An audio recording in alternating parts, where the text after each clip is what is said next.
out of the dirt a living. And I was amazed that they would not, were they living, could have believed that a grandson was literally going to leave the face of the earth almost right from the old homestead. It's also home, this very building, if you all recall, Hoot Gibson's crew, we spent a lot of time right up there because we had to go through 4 scrubs, still the dubious record, but on the 5th try, launched into an almost flawless mission. And isn't this beautiful? And I know there's a lot of people here that can't wait to get their hands and their fingers on this hardware. And ladies and gentlemen, we're going to Mars. Without question, the long-term goal of our space program, human space program right now, is the goal of going to Mars in the decade of the 2030s. We still need to refine how we're going to go there. We've got to develop a lot of technologies. We've got to figure out how and where we're going to stop along the way. And the President's goal is an asteroid in 2025. But we know that the Orion capsule is a critical part of the system that is going to take us there. And so we're working on it. And Kennedy Space Center workers are working on flight hardware that's going to fly. And who better to prepare Orion for this journey than the folks at the Kennedy Space Center? You think back the tradition, the history of this place. Every human space flight since Mercury, our country has entrusted the final preparation of the spacecraft to the Cape. The many Apollo spacecraft were tested and readied for flight right here in this building.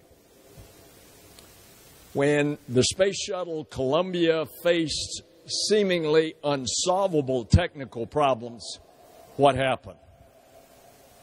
It was shipped from California, partially assembled, and it came here to KSC.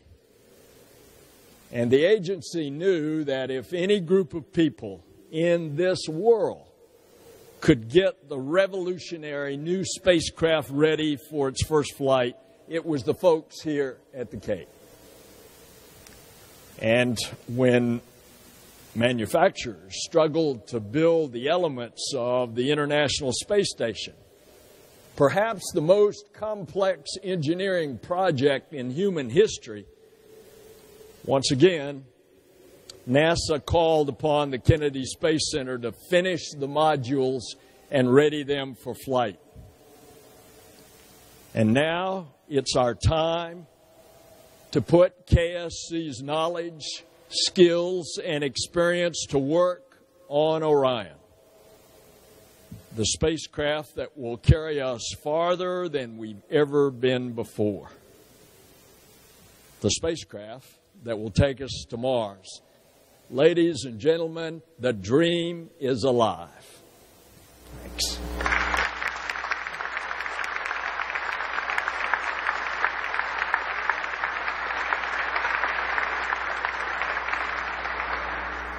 Thank you, Senator Nelson, and also thank you for all of your great support. At this time, we'd like to introduce members of 3 of our programs. Mark Geyer will come up and give you a summary of the Orion program. Dave Beeman will come up to talk about the Space Launch System, and Pepper Phillips will come up to talk about our ground systems in preparation for our launches. Mark?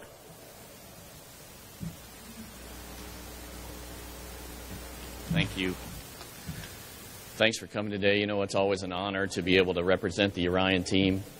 This piece of hardware behind me represents a couple of things that I'd like to talk about. First of all is this incredible test we're about to do in 2014. I'll talk about some of the specifics, but as Lori said, it's going to go much further than we've gone in a very long time and exercise some of our key systems. But to me, it also represents the incredible dedication of the Exploration Systems team and the Orion team. Folks working nights, weekends, holidays to get this hardware here to meet the schedule that we're trying to meet, and actually trailing a tropical storm to get it here on time. So incredible work by the team. But I think that's just an example of all the stuff that these guys are doing every day. And also, again, I also recognize the spaceflight awareness folks that are here today also in their great work that keep us moving forward. I'm going to show some pictures because EFT1 is our next milestone, but it's not the first. And we've done a lot of great work so far and leading up to keeping America first in exploration. So I think this will work. There we go. A couple years ago, we did a pad abort test out at White Sands Missile Range in New Mexico. The pad abort test is important because during all phases of flight, we want to be sure that if we have issues on our systems that we get the crew safely home. One of the most dynamic phases of flight is early in ascent. And so we have a system that will get the crew off, even in that very difficult phase of flight. It's a very energetic phase of flight. That's why we did that test first. It's the highest loads. The vehicle is going to see some of the most critical commanding and operations that need to be done. And an example of that is an attitude control motor that has 7,000 pounds of thrust. It's a solid rocket motor. The valves themselves see 3,000 degrees temperature and have to operate in those conditions. The flight worked flawlessly. And again, it's just another example of the many tests we are using to move forward to putting people into space. The heat shield structure, which will eventually come here, is being fabricated in Denver. Then it'll go to Connecticut, and we'll actually add the thermal protection system and then ship it down here to Florida. So another key part of the Orion system coming together. One of the most stressing things the vehicle will see is the acoustic levels. These are the sound levels we'll see from the launch of the rocket or an abort if we have to do an abort. So we've actually manufactured a ground test article that you can see further down in the ONC. We put it through its paces in an acoustic chamber at Lockheed, also did some random vibration testing. All of this is to make sure that we understand how the structure is going to behave, how the systems are going to behave in real flight. So another key test for Orion that we have successfully completed. Parachutes are another critical system. It's one of the few systems that actually assembled itself during operations. We have several parachute pieces, drogues, pilots, mains. So we do several drop tests out at Yuma to test to make sure the system will work properly. This is an example of two different tests where we change the different reefing, how we open the parachutes. And we have a mock-up of the Orion. Here you see it coming out of the C-17, so we can model the wake, how the aerodynamics behave and how the parachutes behave when they open. A lot of things, again, moving forward to flight. We do a lot of testing of our thermal protection system. We did a lot of early development in the Orion program to figure out which was the appropriate thermal protection material. Now we're testing the specific environments we're going to see in flight. And now we're actually putting in test modules of the instrumentation we're going to put on EFT1. All, again, to make sure we understand the environments and have the right design when we actually put the people on board.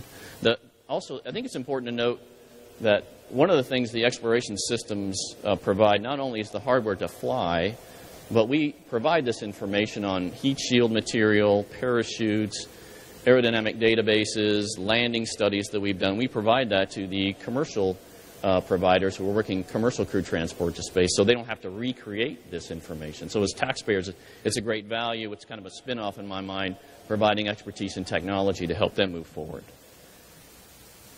We do a lot of wind tunnel testing. This is a wind tunnel test of the drogue parachute deployment. And then we do a lot of landing tests. Landing, it turns out to be the most stressing load case for the primary structure that you see behind me. So we have models that do a pretty good job, but there's uncertainty in how water reacts with the primary structure. So we did testing at Langley. We have this system that allows us to test by changing the velocities and the angle of the unit. We can test different wave heights, all the kind of different environments we might see. So great work by the team at Langley. And we'll take this ground test article. You'll see further down, we'll put a real heat shield on it. We'll be dropping that in about a year.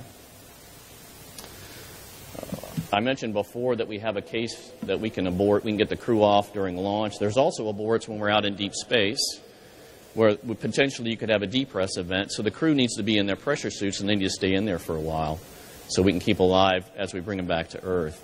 One of the things we're uncertain about is the suit inflates. Can they get back in their seat? Can they do the other operations? So at JSC, we're actually doing tests even today on pressurizing these suits and moving them around in the cabin and doing tests with the seats that we've designed for Orion. Again, all these important pieces that it takes to get a full human-rated system. That's actually Rex Walheim there hanging from that cord. Of course, mission operations will be part of when we fly people, and they'll actually be part of EFT-1. There's a few contingency commands we can send during that flight, again, to flesh out the integrated system. So we've already actually had some tests from our avionics lab to mission operations at JSC, and it worked great. It's hard to have exciting pictures of avionics, flashing red lights maybe, but this is for an avionics guy. This is pretty exciting stuff. This is the lab out in Denver. We have the brass board units out there for the main computer, the networks, the power distribution units. So all the engineering units are starting to show up. And on the upper right is a picture of the power distribution unit, which is really an integration marvel. Great work by the Lockheed team there. More testing of the seat interface with the crew displays. This is a picture of the Pad Abort 1 crew module. We reuse a lot of the hardware that we do for our testing. So after this test, we actually brought it here to the KSC to do some mock-up and work out some other operations. We've also used it for some of the public relations events that we've had. We had a mock-up here actually in Florida, took it out in the water, had the search and rescue guys participate in testing there to make sure that we had the right fittings, how we would get the crew out when they landed. So a lot of good work there. All these, again, a lot of different tests to move forward to flight. This is a picture of the building you're in.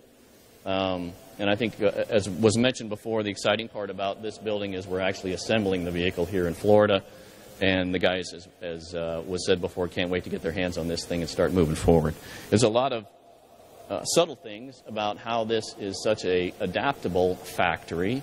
Allows us to move tooling around to adapt to the changing requirements as necessary, and also to have the clean room effect as needed. And you can see the HEPA filters behind me that allow us to have the cleanliness we need to install some of the life support systems.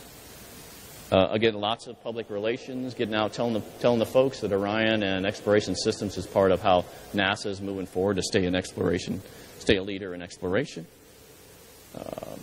There's a better picture of that right behind me than the one on the screen. So EFT-1, as was mentioned, is going to go 3,000 nautical miles into space, over 10 times higher than the space station orbit. We're going to get about 84% of a lunar entry velocity, which is really going to stress the heat shield, which is exactly what we're trying to do. We'll also exercise key deployments of fairings and separation of the crew module and service module. We'll also test the guidance and navigation, and we'll do a nominal recovery off the coast of California. So there's a lot of things we're exercising, including interfaces with SLS. They're building an adapter for us as part of this test. So a lot of things we're doing, not just for Orion, but for the whole exploration system. So EFT-1 is the next step. Beyond that is the more exciting stuff. Beyond that is also flying in 2017 on Space Launch System, and so David Beeman's going to talk about that next.